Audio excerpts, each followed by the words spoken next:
Good afternoon. I'm doctor here. Capsicum, పండు మిరపకాయ, పచ్చిమిర్చి, వెల్లుల్లిపాయి, పచ్చి ఉల్లిపాయ, కొత్తిమీర, ధనియాల పొడి, జీలకర్ర కాంబినేషన్తో చేసే ఈ రోటి పచ్చడి చాలా న్యూట్రిషియస్ అండ్ టేస్టీ అండి.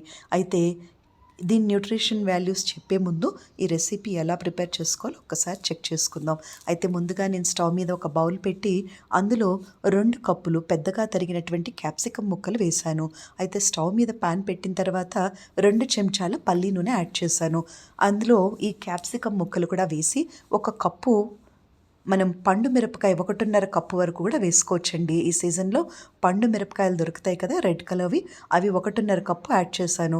ఆ తర్వాత 1/4 కప్పు పచ్చిమిర్చి తీసుకున్నాను.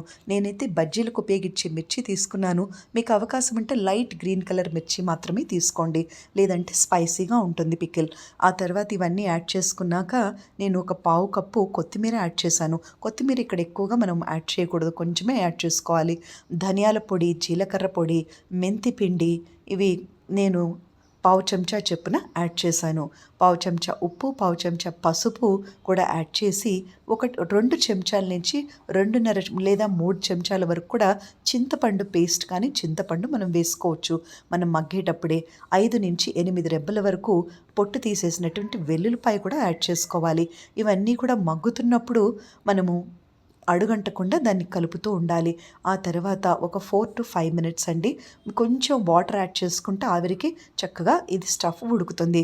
అయితే ఇక్కడ ఒక విషయం, ఎవరికైతే జీరో ఆయిల్ రెసిపీ కావాలనుకుంటారో ఆయిల్ యాడ్ చేసుకోకుండా ఫస్టే మనం ప్యాన్ యాడ్ చేసి 1/4 కప్పు వాటర్ యాడ్ చేసుకొని ఈ ముక్కలన్నీ వేసి మూత పెట్టుకున్నా కూడా టేస్ట్ అనేది ఎక్కడా కూడా మారదు. అయితే మనం ఒకవేళ అలా కంప్లీట్గా జీరో ఆయిల్ వద్దనుకున్న వాళ్ళు ఈ రెసిపీ పచ్చడి మొత్తం తయారైన తర్వాత 1 చెంచా లేదా 2 చెంచాలు ఆలివ్ ఆయిల్ కూడా యాడ్ చేసుకొని, అంటే పచ్చడి ప్రిపేర్ అయిన తర్వాత అండి వేసుకున్నప్పుడు యాంటీ ఆక్సిడెంట్ రిచ్ ఫుడ్ కాబట్టి ఆలివ్ ఆయిల్ టేస్ట్ బడ్స్ని కూడా యాక్టివ్ చేస్తుంది. తర్వాత స్కిన్ని చాలా గ్లోఫుల్గా ఉంచుతుంది. మనకు ఆ డిఫరెన్స్ చాలా ఎక్కువగా కనిపిస్తుంది ఆలివ్ ఆయిల్ వాడినప్పుడు. సో అది పచ్చడి ప్రిపేర్ అయిన తర్వాత కూడా యాడ్ చేసుకోవచ్చు. అలా 3 మెథడ్స్లో మీ చాయిస్ అనమాట. అయితే ముందుగా ఇదంతా చల్లారిన తర్వాత చక్కగా మిక్సీ పట్టుకొని ఒక బౌల్లో వేసుకోవాలి. ఈ లోపల మనము వేయించిన పల్లీలు 1 కప్పుడు తీసుకొని ఆ రోట్లో కచ్చా పచ్చాగా మాత్రమే దంచుకోవాలి. మెత్తగా పౌడర్గా కొట్టుకోకూడదు. ఈ మిక్సీలో అయితే పౌడర్గా అది ముద్దలాగా మారిపోతుంది చట్నీకి, అది టేస్ట్ని ఎలివేట్ చేయదు. సో 1/4 కప్పు లేదా అరకప్పు వేయించిన పల్లీలు, కొద్దిగా పల్లీలు కనుక పచ్చిగా ఉంటే టేస్ట్ మొత్తం కూడా పాడైపోతుంది. చక్కగా వేయించుకున్న పల్లీలు బాగా వేగిన తర్వాత మాత్రమే అవి మనం దంచుకున్నప్పుడు కచ్చా పచ్చగా ఆ పలుకులు పక్కన పెట్టుకోవాలి. 1/4 కప్పు పచ్చి కొత్తిమీర అండి, అంటే కొత్తిమీరని చిన్న ముక్కలుగా కట్ చేసుకొని పక్కన పెట్టుకోవాలి. 1 అరకప్పు లేదా 1/4 కప్పు సన్నగా తరిగినటువంటి పచ్చి ఉల్లిపాయ ముక్కలు పక్కన పెట్టుకోవాలి. ఇంకొకటి ఇక్కడ 1/4 కప్పు లేదా అరకప్పు 2-3 క్యాప్సికమ్, పచ్చి క్యాప్సికాన్ని మిక్సీ పట్టుకున్న పేస్ట్ మనం పక్కన పెట్టుకోవాలి. అయితే బౌల్లో ఈ కూరగాయల పేస్ట్ అంతా మనం మిక్సీ పట్టుకున్నది వేశాక ఇక్కడ కొత్తిమీర, ఉల్లిపాయలు, వేయించిన పల్లీలు, ఆ తర్వాత ఇందులో మనం ఆ పచ్చి క్యాప్సికమ్ ఏదైతే మనం మిక్సీ పట్టుకుంటామో అది కూడా యాడ్ చేసుకొని అంతా కూడా చక్కగా కలుపుకోవాలి. ఒకసారి ఉప్పు సరిపోయిందా లేదా చెక్ చేసుకొని ఆ తర్వాత మనము ఎప్పుడైతే మనం తినాలనుకుంటామో అప్పుడు మాత్రమే ఒక 2 చెంచాలు మనము నిమ్మకాయ రసం పిండుకోవాలి. ముందుగా పిండితే అది చేదొచ్చే అవకాశం ఉంటుంది. ఎప్పుడైతే ఈ కంటెంట్ మీద మనం నిమ్మకాయ రసం వేస్తామో అందులో ఉన్నటువంటి సిట్రిక్ యాసిడ్ వల్ల మినరల్స్, వైటమిన్స్ అన్నీ కూడా మన ఇంటెస్టైన్కి చక్కగా అబ్జార్బ్ అవుతాయి, లేదా మనకి ఫుడ్ అనేది ఆ మినరల్స్ చక్కగా బాడీకి అబ్జార్ప్షన్ అనేది జరుగుతుంది విటమిన్ సి కాంబినేషన్ వల్ల. లేదు అనుకుంటే మీరు ఆమ్చూర్ పౌడర్ కూడా వేసుకోవచ్చు. ఎందుకంటే చింతపండులో టార్టార్ ఎమిటిక్ యాసిడ్ ఉండటం వల్ల అది బ్లాటెడ్ అబ్డామిన్ని లేదా చెస్ట్ బర్న్ని లేదా గ్యాస్ట్రిక్ ట్రబుల్ ఎక్కువ అవడం, అది ఇరిటబుల్ బౌల్ సిండ్రోమ్ కూడా క్రియేట్ చేస్తుంది. సో సమ్ టైమ్స్ అనమాట. అలా అనుకున్నప్పుడు దాన్ని మనం వెనిగర్, యాపిల్ సైడర్ వెనిగర్ అనేది టైప్ 2 డయాబెటీస్ వాళ్ళకి చాలా హెల్ప్ అవుతుందండి. సో మనం యాపిల్ సైడర్ వెనిగర్ 1 2 స్పూన్స్ కానీ, లెమన్ జ్యూస్ కానీ, ఆమ్చూర్ పౌడర్ కానీ మీ చాయిస్ అనమాట. అలా మనం హెల్దీ రెసిపీ కాబట్టి కాన్షియస్గా చేసుకుంటే మనకి బెనిఫిషియల్గా ఉంటుంది. ఆ తర్వాత ఇందులో మనం ఒకటండి, ఇప్పుడు మనం పండు మిరప కాంబినేషన్స్ ఉన్నాయి కదా, ఇందులో కొంచెం మనం ఎటువంటి తాలింపు వేయటం లేదు. తర్వాత మనకి అవకాశం ఉంటే కొద్దిగా హింగ్ వేసుకోవచ్చు.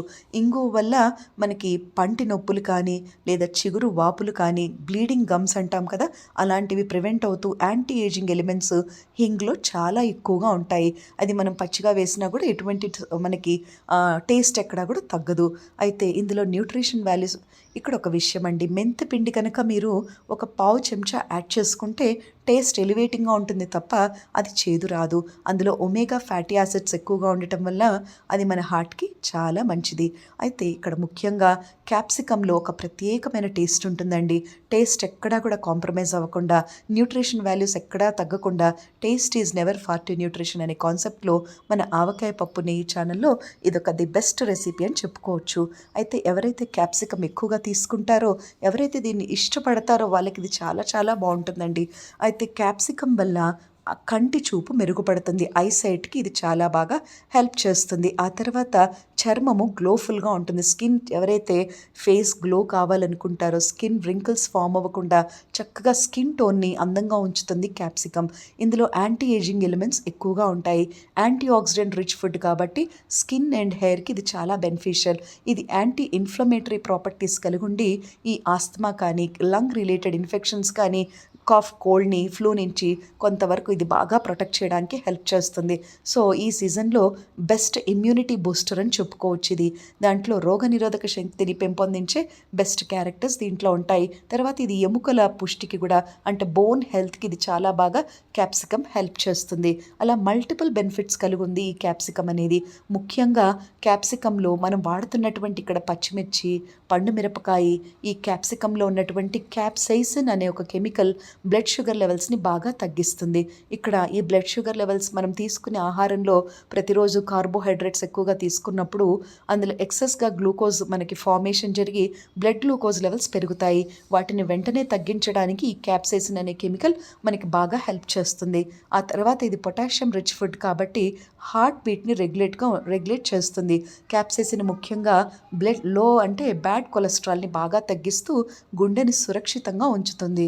అయితే క్యాప్సికంలో ఉన్నటువంటి పొటాషియం అనే ఎలక్ట్రోలైట్ ఎక్కువగా ఉన్నప్పుడు ఎక్సెస్ సోడియం బాడీలోంచి బయటికి పంపించేసి ఇది హై బ్లడ్ ప్రెషర్ని కూడా చాలా కంట్రోల్లో ఉంచుతుంది అన్నమాట. ఈ క్యాప్సైసిన్లో ఒక ప్రత్యేకమైన టేస్ట్ ఉంటుందండి. మనం పచ్చిగా వాడినప్పుడు మరి పచ్చి వాసన వస్తుందా అనుకోవచ్చు, అలా ఏమీ లేదండి. అందుకని మీరు కొంచెం ముందుగా ఈ రెసిపీని కొద్దిగా క్వాంటిటీలో ట్రై చేసి మీకు బాగా నచ్చితేనే మీరు దీన్ని మళ్ళీ కూడా ట్రై చేసుకోవచ్చు. ఇది ఒక మంచి రోటి పచ్చడి అనమాట.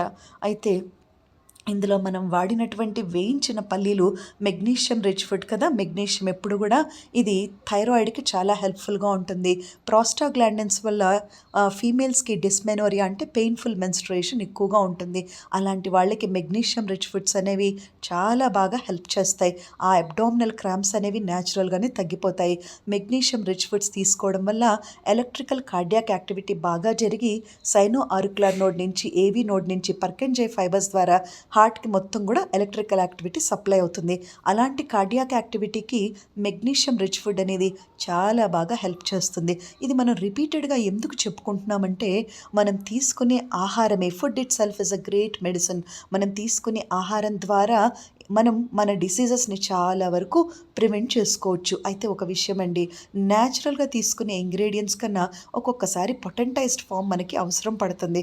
అప్పుడు దానికి రిలేటెడ్గా మనం మూవ్ అవ్వచ్చు. కానీ ఇప్పుడు మాత్రం prevention is better than cure లాగా డిసీజెస్ని ప్రివెంట్ చేసుకోవడానికి మనం తీసుకునే ఆహారం గురించి కనుక మనకు చక్కటి అవగాహన ఉంటే మనం రిపీటెడ్గా ఆ రెసిపీని చేసుకుంటాం.